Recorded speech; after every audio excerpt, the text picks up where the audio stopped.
Bruno Maciel. Esse assunto interessa a todo mundo, viu? Eu falei que é foco de gestor, mas quando você fala em erário é dinheiro público, então é do público. E a gente sabe que um dos grandes problemas do Brasil ainda é o desvio do erário, de dinheiro público, ou a má aplicação desse dinheiro. Nós temos uma nova lei, vivemos durante muitos anos aí sob a égide da 8666, parece terminou com a nossa Constituição, toda cheia de retalho. E agora já tem uma nova lei, essa responde pelo número 14.133, já está valendo, né? Você vai achar aí algum resquício ainda nas gestões de contratos antigos com regramento na 8666. Doutor Bruno Maciel é especialista no assunto, está aqui comigo. Bom dia, doutor Bruno. Bom dia, Messias, bom dia a todos os ouvintes. Uma satisfação enorme estar aqui com você para debater sobre licitações. Importante falar sobre essa nova lei, o que diferencia esta da anterior, que é a 8666. Olha, a nova lei de licitações e contratos, ela buscou evoluir junto com o mercado e a tecnologia que surgiu ao longo dos anos, né? A lei 8666 ela já tinha uma roupagem já defasada, muito burocrática e precisava avançar. Ao longo do tempo ela foi retalhada, como você mesmo já falou na sua fala inicial, e precisava, junto com a doutrina e jurisprudência das compras públicas, evoluir para a própria legislação. Então, ao longo do tempo, foi precisando, pouco a pouco, trazer novos artefatos que trouxessem mais transparência, melhor planejamento e para que resultasse numa melhor execução contratual. O seu falou que era burocrática, muita gente reclamava de uma rigidez excessiva da 8666. Mas tem gente meio assustado com o que traz a 14.133. Vamos estabelecer na prática, né, com demonstrações. O que é que mudou exatamente? O que é que você disse que ela tornou mais fácil ou mais difícil? Porque tem gente com mais medo dessa do que da outra. Veja, para a administração pública, a parte que faz a contratação, ela exige mais capacitação, estudo, conhecimento. A lei 8666 não era tão profunda nesse sentido. Então, para a administração está mais trabalhoso. Por isso até que houve tanto a postergação da própria aplicação da 14.133, que começou com um lapso temporal de 2 anos e foi prorrogado. O Estado de Sergipe, no trabalho, já está aplicando a nova lei desde o início do ano. Aliás, desde o final de 2023 já tinha sido autorizado alguns processos. Para o lado do empresariado, o outro lado dessa dualidade das compras públicas, há melhores possibilidades, porque o processo deve vir mais redondo, deve vir mais bem trabalhado, o processo deve vir mais transparente, mais claro, o que tende a facilitar a participação das empresas, principalmente microempresas e empresas de pequeno porte, que aqui no estado de Sergipe, para além da nova lei de licitações e contratos, tem uma lei específica, a lei 8747-2020, que ela privilegia os empresários locais, tá? Então isso facilita muito, junto com a nova lei, também auxilia na maior abrangência de sua aplicação. Olha, com toda a rigidez que tinha, toda a burocracia, a 8666 não foi proibitiva aos atos rasgados de corrupção, de desvios, de interpretações, sei lá, com outros interesses. Como fazer para vigiar o dinheiro através dessa nova legislação? O senhor mesmo disse que era um pouco mais flexível. A Lei 8666, embora muito mais burocrática, ela realmente não dá essa garantia, até porque o que está na mente do ser humano, né, Messias? As inúmeras possibilidades de criar alternativas antirrepublicanas. A nova lei, ela dá uma maior responsabilização dos gestores públicos como um todo, de todos aqueles que atuam no processo de contratação. Ela trouxe no artigo 169 a ideia de 3 linhas de defesa. Todo mundo que atuar no processo, ele deve responsabilizar-se, deve vigiar, deve de alguma maneira buscar algum controle sobre esses atos, seja o servidor que começa um processo, seja o ordenador de despesas, seja a controladoria interna, inclusive também a controladoria externa, né? Você traz aí os tribunais de contas. né? E no estado de Sergipe também há uma atuação do próprio TCU quando há recursos federais aplicados, repassados ao estado e também aos municípios. Então, de alguma maneira, sim, há um maior controle, uma responsabilização, inclusive trazendo as próprias assessorias jurídicas, procuradorias, para esse bolo, né, para essa atuação, essa linha de defesa, para que o processo saia cada vez mais transparente e correto, né? Uma das características que a gente acompanhou ao longo dos últimos anos era a questão da obra parada, né, que ainda é um câncer aqui. Você começa uma obra entra com certo valor, depois não consegue executar, paralisa a obra, mas ninguém pune ninguém nesse país. Esse país é uma grande mãe, né?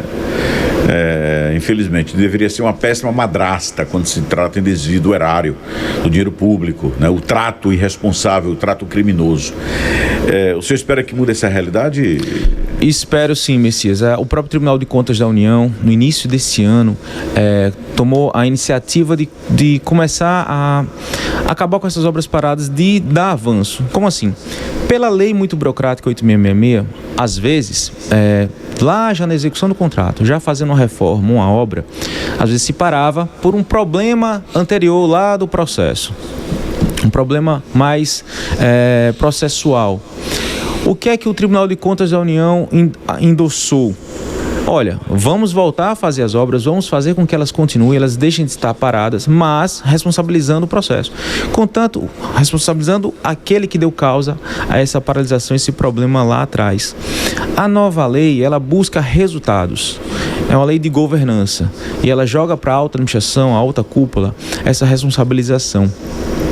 A busca pelo resultado, pelo finalmente, que é justamente a obra concluída, a reforma feita, a escola construída, é o foco principal. Afinal de contas, a licitação é um caminho, é um meio. Ele não é o resultado em si. O resultado é a política pública implementada. Então, dá mais margem à gestão pública para encontrar resultados, encontrar caminhos, sem passar a mão na cabeça de ninguém, penalizando. Mas o foco, sim, vai ser sempre uma administração pública gerencial, encontrar o resultado para entregar ao cidadão o que ele precisa. O senhor só vê pontos positivos nessa lei? Não. O que o senhor acha de negativo, né? Porque já vai melhorar, é boa, amarra aqui, amarra colar. O que se falar de crítica à implementação dessa nova legislação? Veja, ela é muito mais didática, até para qualquer um que queira pegar para ler, ela é mais fácil o seu entendimento, mas, assim, talvez seja muito grande, ela é o dobro da anterior, mas eu reputo esse tamanho maior em face justamente de ser mais didática, ela trazer mais explicações, mais detalhamento, mas ela ainda é um pouco burocrática, sim. Ela trouxe muitos controles, muitos steps de controles que são necessários. É fundamental que tenha esses controles, mas é preciso avançar no sentido de tornar mais rápido o procedimento de compra simples, por exemplo.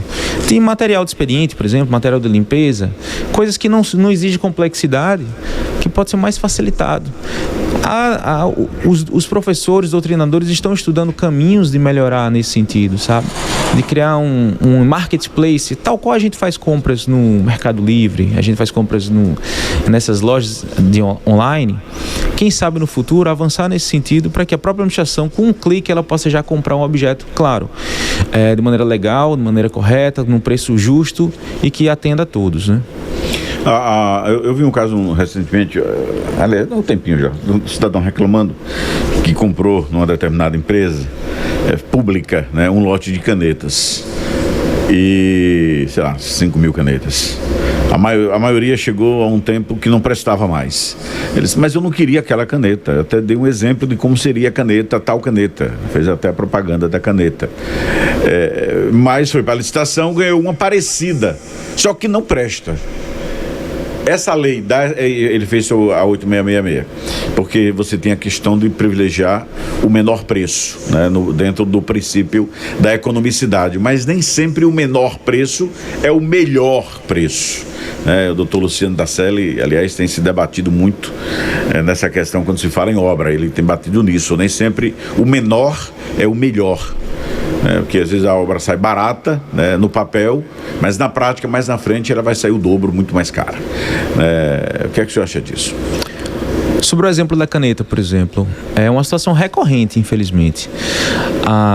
O critério de julgamento menor preço pode dar essa ideia de que a gente vai comprar coisas ruins, a gente é administração pública. Mas é preciso entender que há 3 etapas no processo de contratação. Você tem um planejamento, a seleção do fornecedor, que é a disputa em si, e a execução do contrato, que é o momento que você vai usar a caneta efetivamente. Na preparação, é preciso conhecer bem o mercado, estudar, conhecer as marcas boas e ruins. E é possível, nesse momento, aliás, até antes desse processo, fazer o que a gente chama de pré-qualificação do objeto. O que é isso? A administração pública abre um procedimento em que ela vai analisar as canetas do mercado, em que ela vai conhecer marcas, que ela vai fazer testes, que ela vai pontuar, trazer histórico de recorrências de problemas. E a partir desse processo de análise de pré-qualificação, ela pode excluir marcas e incluir marcas.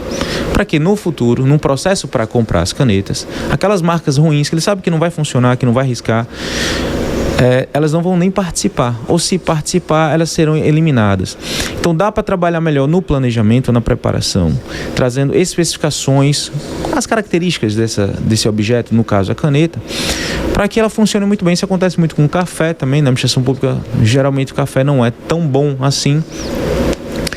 Trabalhando dessa forma, você elimina concorrentes ruins, traz concorrentes de boa qualidade e, provavelmente, o preço vai ser um pouco mais caro. Mas a nova lei traz essa lógica da pré-qualificação e traz a ideia de ciclo de vida do objeto. Ora, não é só pensar no menor preço naquele momento, mas o custo como um todo, qual é que vale mais a pena.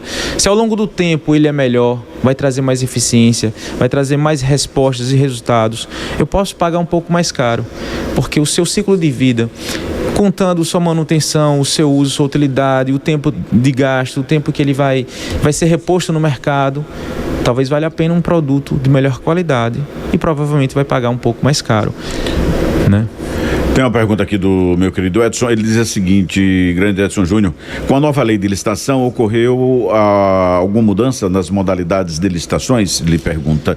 E os valores de cada modalidade mudaram? Permanecem os mesmos? Sim, então, a Lei 8666 tinha convite, tomada de preços, concorrência. Essas são modalidades, tá? Essas modalidades eram pautadas em valor. A nova lei tirou esse tipo de critério. Você tem basicamente 2 modalidades fundamentais: pregão e concorrência. O pregão não estava na Lei 8666, o pregão tinha uma lei específica, 10.520. Eletrônico ou presencial? Ambos, eletrônico e presencial, estavam na Lei 10.520 em 2002. Essa lei também caiu por terra e veio para a nova Lei de Licitações. A preferência pelo eletrônico, tanto o pregão quanto a concorrência.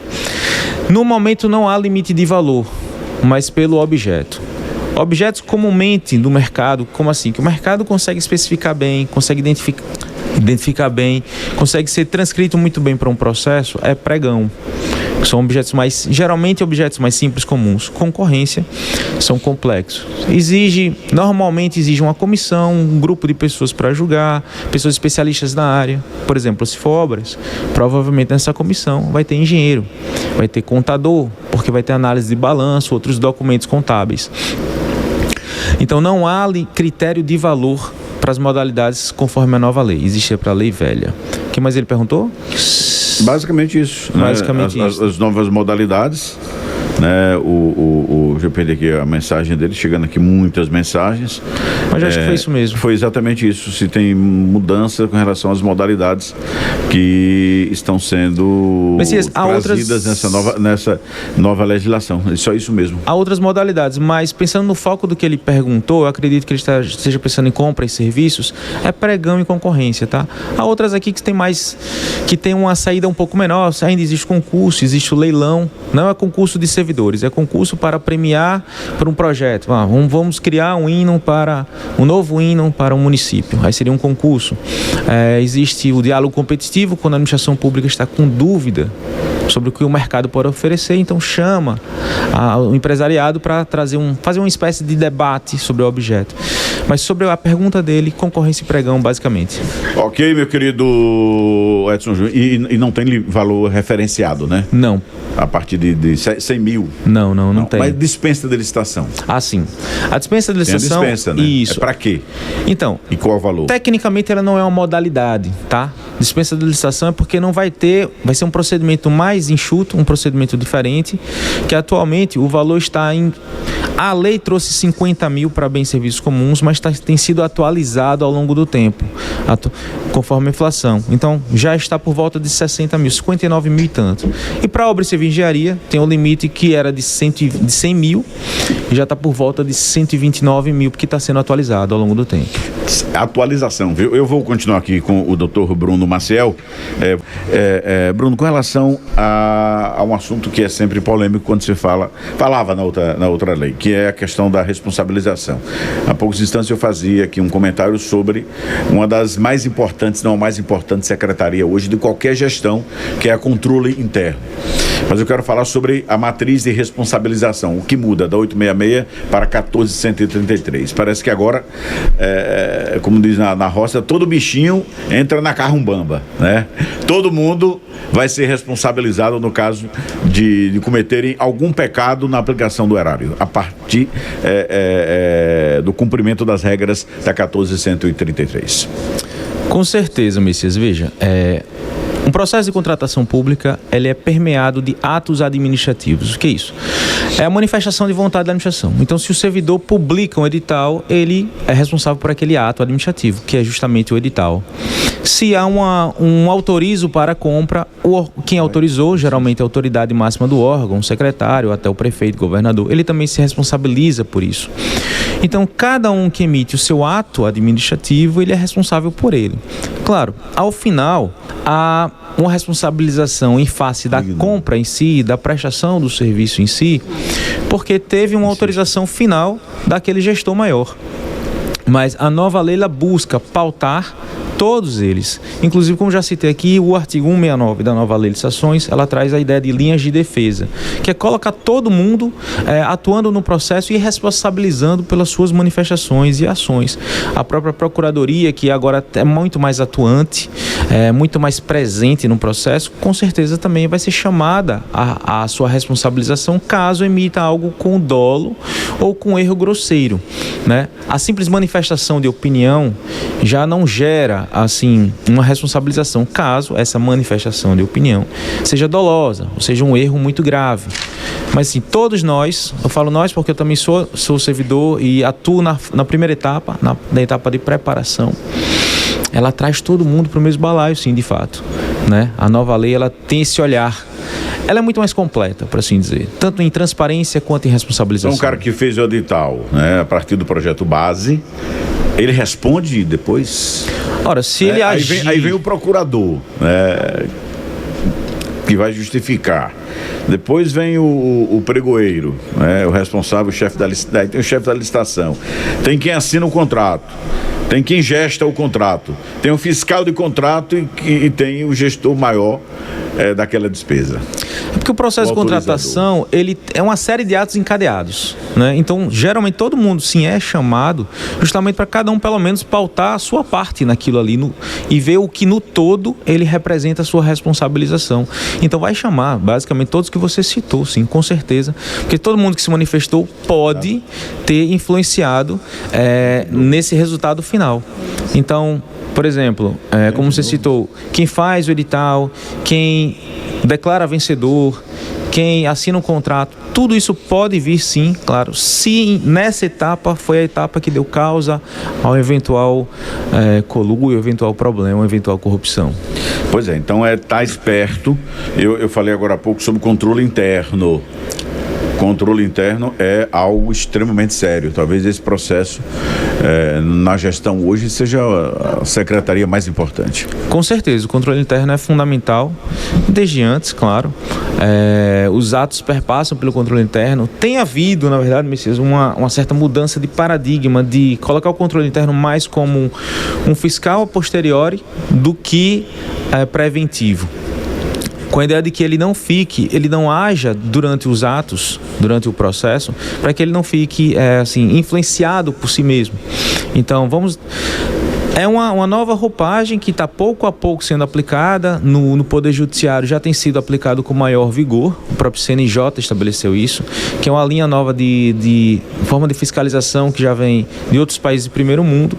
Começa a ser aplicada no Brasil, de não fazer os atos concomitantemente, mas posteriormente, para que você, por amostragem, vá pegando conforme o volume, conforme o vulto da contratação, você vá fazendo essa fiscalização, tal qual os órgãos de controle externo fazem. Eles não acompanham durante, mas só depois, a não ser que eles sejam chamados a se manifestar. Num processo que está havendo algum problema, o Tribunal de Contas pode ser chamado ainda durante, mas normalmente o julgamento é só após. Mas ele tem que cumprir os rituais normais, né? Mas eu só fiz esse adendo aqui. Claro.